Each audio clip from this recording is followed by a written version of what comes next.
উপস্থিতি আমাদের আমাদের প্রিয় নেত্রী আমাদের মাঝে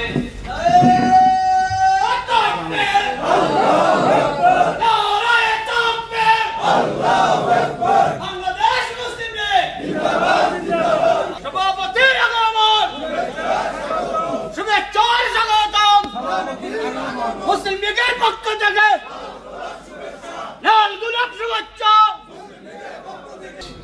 ধন্যবাদ।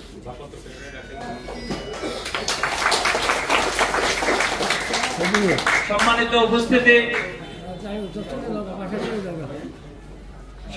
উপস্থিতি আব্দুল আজিজ হাওলাদার আসন গ্রহণ করার জন্য আহ্বান জানাচ্ছি বাংলাদেশ মুসলিম লীগের প্রবীণ নেতা জনাব আতিকুল ইসলাম। আহ্বান জানাচ্ছি ডাক্তার হাজরা বেগম, জনাব হাজরা বেগম, বাংলাদেশ মুসলিম লীগের সহ সভাপতি নজরুল ইসলাম সাহেব।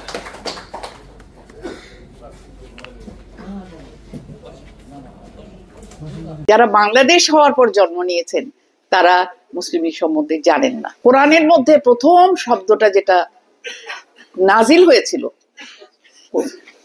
সেটা হলো ইকরা, পড়ো, দেখো না।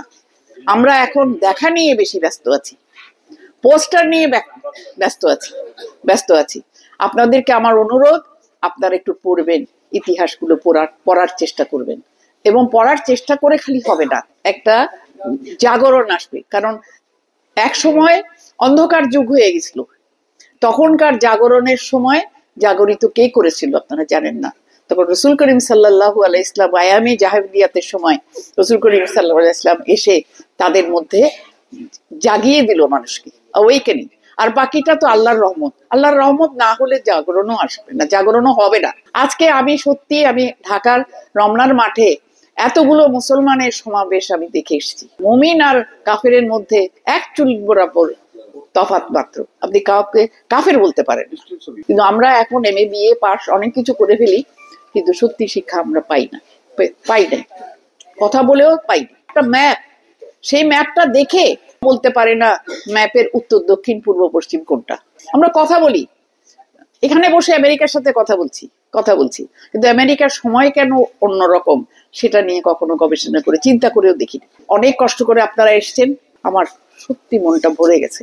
ইনস্টিটিউট অফ ইঞ্জিনিয়ার্স নাই বা হলো, এখানে যে আপনারা এসছেন কষ্ট করে, তার জন্য আপনাদেরকে অনেক অনেক ধন্যবাদ। তো হাজারকে তো আর কাউন্সিলে নেওয়া যাবে না, অন্য ভাবেই সেটাকে দেওয়া হবে।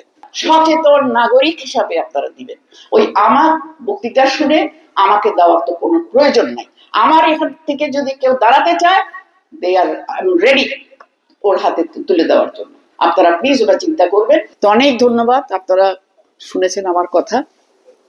মহিলা যারা এসছেন আরো বেশি আসা উচিত ছিল, আমি বলেছি, কারণ যখন দেখলাম এইসব হাঙ্গামা হচ্ছে তখন আমি বলেছি হাজিরাকে যে হাজিরা খামাখা ধাক্কাধাক্কি করতে তো আসার কোনো দরকার নেই। আপনাদেরকে অনেক ধন্যবাদ।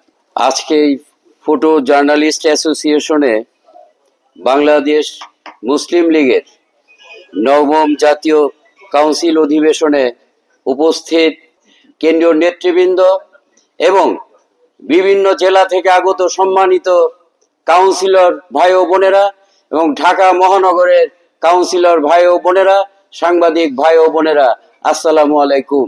আমাদের সভাপতি মহোদয়ের উদ্বোধনের মধ্য দিয়ে আজকের এই কাউন্সিল অধিবেশন শুরু হয়েছে। আমরা যেটা ইতিমধ্যেই জেনেছি, 16 এপ্রিল 2025 তারিখে আমাদের যিনি মহাসচিব কাজী আবুল খায়ের ছিলেন, ওনাকে আমাদের নির্বাহী সভাপতি শোকজ করার পরেও জবাব না দেওয়ায় কেন্দ্রীয় ওয়ার্কিং কমিটির সভায় আমাদের সভাপতি মহোদয়ের স্বাক্ষরে আমাকে ভারপ্রাপ্ত মহাসচিব হিসাবে সভাপতি মহোদয় এবং সবাইকে আন্তরিক মোবারকবাদ জানাই। আমরা যথারীতি কেন্দ্রীয় নেতৃবৃন্দ, সভাপতি, নির্বাহী সভাপতি, স্থায়ী কমিটির সদস্য সহ সবার পরামর্শ ক্রমে ধারাবাহিকভাবে আমরা বিভিন্ন কর্মসূচি গ্রহণ করি এবং সেই কর্মসূচিগুলোতে আমরা সব সময় জনগণের পক্ষে কথা বলেছি, মুসলিম জাতীয়তাবাদের পক্ষে কথা বলেছি। আজকে আমরা প্রস্তাব করতে চাই যে আমরা আজকে সভাপতি এবং সম্পাদক এই দুটি পদে আপনাদের নির্বাচনের সম্মতির প্রয়োজন আছে এবং এই দুইজন যাদেরকে আপনারা নির্বাচিত করবেন এই দুইজন দলের সিনিয়র সদস্যদের সঙ্গে আলোচনা করে আগামী 21 কর্মদিবসের মধ্যে কেন্দ্রীয় কমিটির নামটা ঘোষণা করবে। এটা একটা কনভেনশন। সভাপতি এবং সম্পাদক এই দুটো পদে কি আপনারা নির্বাচন করে দিয়ে যাবেন, কারণ নিয়ম মোতাবেক কাউন্সিল নতুন কমিটি ঘোষণা করে। আপনি হাউসকে বলে দেন। আমি তো সেটাই প্রস্তাব দিচ্ছি। আমি হাউসই তো বলবে, আমি তো হাউস কি বলছি যে হাউস নির্বাচিত করবে বলে আমরা আশা করি।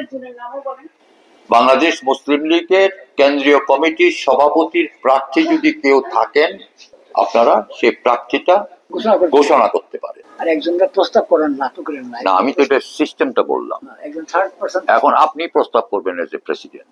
You are presiding the second session. Thank you. যদি আপনারা যদি না থাকেন তাহলে আমরা আমাদের দ্বিতীয় অধিবেশনের সভাপতি আপনাদের কাছে আমাদের সভাপতির নাম প্রস্তাব করবেন।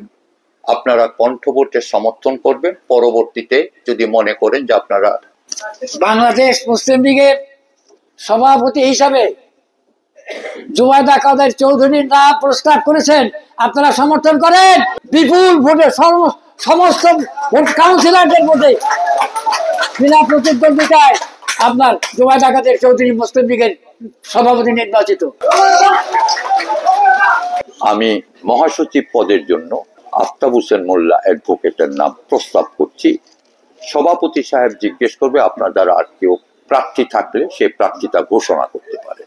অ্যাডভোকেট আফতাব হোসেন মোল্লা সাহেব নাম প্রস্তাব করছে, আমাদের মাননীয় সভাপতি এটা বিরোধিতা করতেছি। আপনারা আফতাব হোসেন মোল্লার পক্ষে কারা আছে?